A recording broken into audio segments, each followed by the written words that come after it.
ओम नमो भगवते वासुदेवाय। भागवत पुराण दशम स्कंद 76वां अध्याय। शाल्व के साथ यादवों का युद्ध। श्री सुखदेव जी कहते हैं, परीक्षित, अब मनुष्य की सी लीला करने वाले भगवान श्री कृष्ण का एक और भी अद्भुत चरित्र सुनो। इसमें यह बताया जाएगा कि शौव नामक विमान का अधिपति शाल्व किस प्रकार भगवान के हाथ से मारा गया। शाल्व शिशुपाल का सखा था और रुक्मणी के विवाह के अवसर पर बारात में शिशुपाल की ओर से आया हुआ था। उस समय यदुवंशियों ने युद्ध में जरासंध आदि के साथ साथ शाल्व को भी जीत लिया था। उस दिन सब राजाओं के सामने शाल्व ने यह प्रतिज्ञा की थी कि मैं पृथ्वी से यदुवंशियों को मिटाकर छोड़ूंगा। सब लोग मेरा बल पौरुष देखना।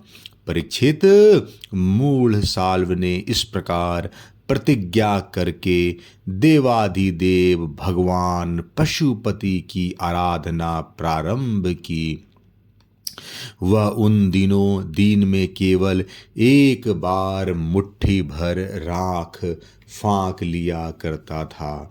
यूं तो पार्वतीपति भगवान शंकर आशुतोष हैं, औढ़र दानी हैं, फिर भी वे शाल्व का घोर संकल्प जानकर 1 वर्ष के बाद प्रसन्न हुए। उन्होंने अपने शरणागत शाल्व से वर मांगने के लिए कहा। उस समय शाल्व ने यह वर मांगा कि मुझे आप एक ऐसा विमान दीजिए जो देवता, असुर, मनुष्य, गंधर्व, नाग और राक्षसों से तोड़ा न जा सके, जहाँ इच्छा हो वहीं चला जाए और यदुवंशियों के लिए अत्यंत भयंकर हो। भगवान शंकर ने कह दिया, तथास्तु। इसके बाद उनकी आज्ञा से विपक्षियों के नगर जीतने वाले मैं दानव ने लोहे का एक शौभ नामक विमान बनाया और शाल्व को दे दिया। वह विमान क्या था? एक नगर ही था। वह इतना अंधकारमय था कि उसे देखना या पकड़ना अत्यंत कठिन था। चलाने वाला उसे जहाँ ले जाना चाहता वही वह उसके इच्छा करते ही चला जाता था। शाल्व ने वह विमान प्राप्त करके द्वारका पर चढ़ाई कर दी, क्योंकि वह वृषणवंशी यादवों द्वारा किए हुए वैर को सदा स्मरण रखता था। परीक्षित, शाल्व ने अपनी बहुत बड़ी सेना से द्वारका को चारों ओर से घेर लिया और फिर उसके फल फूल से लदे हुए उपवन और उद्यानों को उजाड़ने और नगर द्वारों, फाटकों, राजमहलों, अटारियों, दीवारों और नागरिकों के मनोविनोद के स्थानों को नष्ट भ्रष्ट करने लगा। उस श्रेष्ठ विमान से शस्त्रों की झड़ी लग गई। बड़े बड़े चट्टाने, वृक्ष, वज्र, सर्प और ओले बरसने लगे। बड़े जोर का बवंडर उठ खड़ा हुआ। चारों ओर धूल ही धूल छा गई। परीक्षित, प्राचीन काल में जैसे त्रिपुरासुर ने सारी पृथ्वी को पीड़ित कर रखा था, वैसे ही शाल्व के विमान ने द्वारिकापुरी को अत्यंत पीड़ित कर दिया। वहाँ के नर नारियों को कहीं एक क्षण के लिए भी शांति न मिलती थी। परम यशस्वी वीर भगवान प्रद्युम्न ने देखा हमारी प्रजा को बड़ा कष्ट हो रहा है। तब उन्होंने रथ पर सवार होकर सबको ढाढ़स बंधाया और कहा कि डरो मत। उनके पीछे पीछे सातकी, चारु देशन, शाम्ब भाइयों के साथ अक्रूर, कृतवर्मा, भानुविंद, गद, शुक, शारन आदि बहुत से वीर बड़े बड़े धनुष धारण करके निकले। ये सब के सब महारथी थे।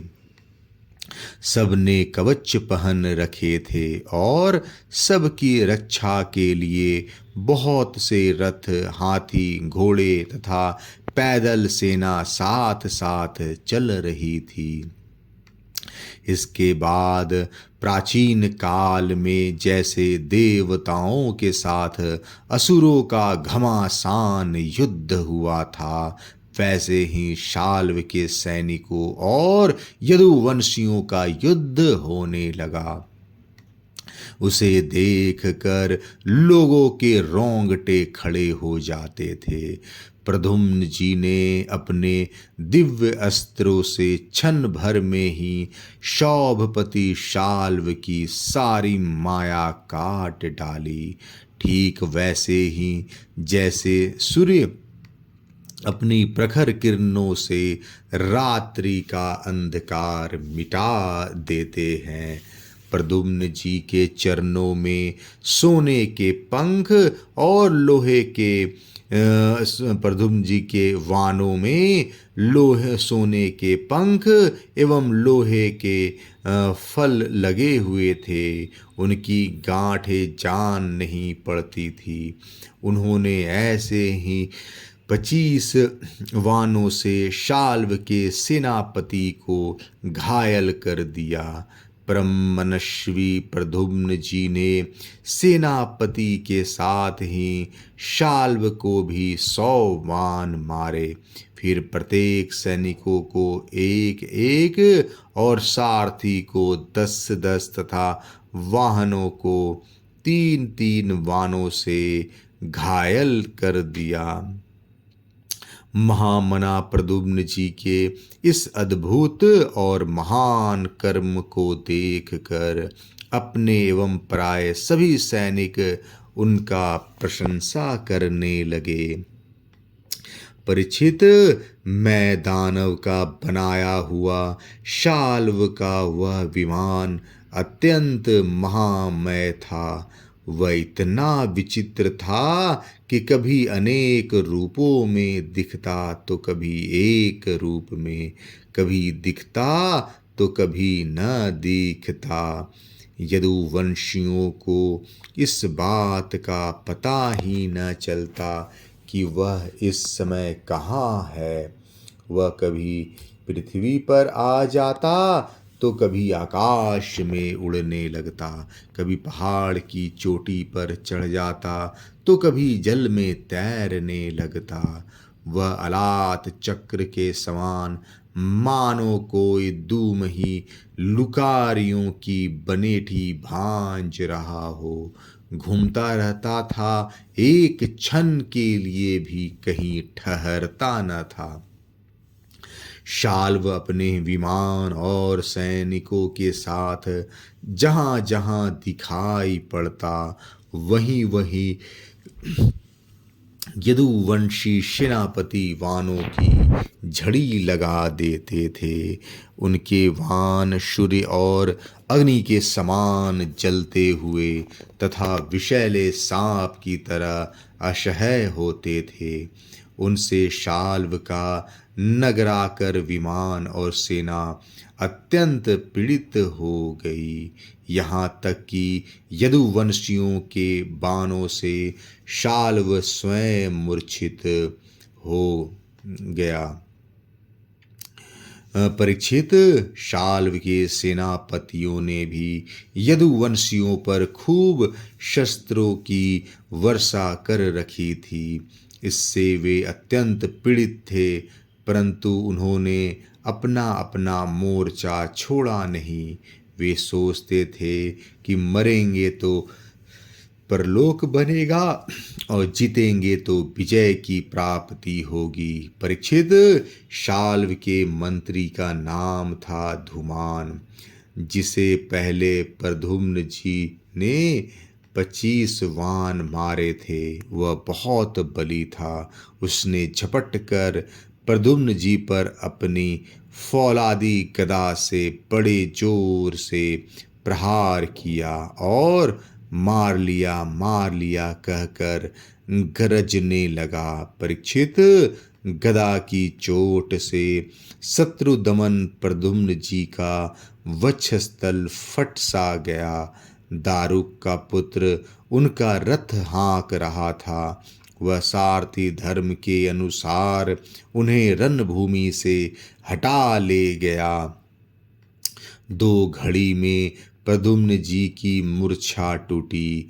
तब उन्होंने सारथी से कहा, सारथे, तूने यह बहुत बुरा किया। हाय हाय, तू मुझे रणभूमि से हटा लाया। सूत, हमने ऐसा कभी नहीं सुना कि हमारे वंश का कोई भी वीर कभी रणभूमि छोड़कर अलग हट गया हो। यह कलंक का टीका तो केवल मेरे ही सिर लगा। सचमुच सूत, तू कायर है, नपुंसक है। बतला तो सही, अब मैं अपने ताऊ बलराम जी और पिता श्री कृष्ण के सामने जाकर क्या कहूँगा। अब तो सब लोग यही कहेंगे ना कि मैं युद्ध से भग गया। उनके पूछने पर मैं अपने अनुरूप क्या उत्तर दे सकूँगा। मेरी भाभियाँ हंसती हुई मुझसे साफ साफ पूछेंगी कि कहो वीर, तुम नपुंसक कैसे हो गए। दूसरों ने युद्ध में तुम्हें नीचा कैसे दिखा दिया। सूत, अवश्य ही तुमने मुझे रणभूमि से भगाकर अक्षम अपराध किया है। सारथी ने कहा, आयुष्मान, मैंने जो कुछ किया है सारथी का धर्म समझकर ही किया है। मेरे समर्थ स्वामी, युद्ध का ऐसा धर्म है कि संकट पड़ने पर सारथी रथी की रक्षा कर ले और रथी सारथी की। इस धर्म को समझते हुए ही मैंने आपको रणभूमि से हटाया। शत्रु ने आप पर गदा का प्रहार किया था, जिससे आप मूर्छित हो गए थे, बड़े संकट में थे। इसी से मुझे ऐसा करना पड़ा। 76वां अध्याय समाप्त। जय श्री कृष्णा।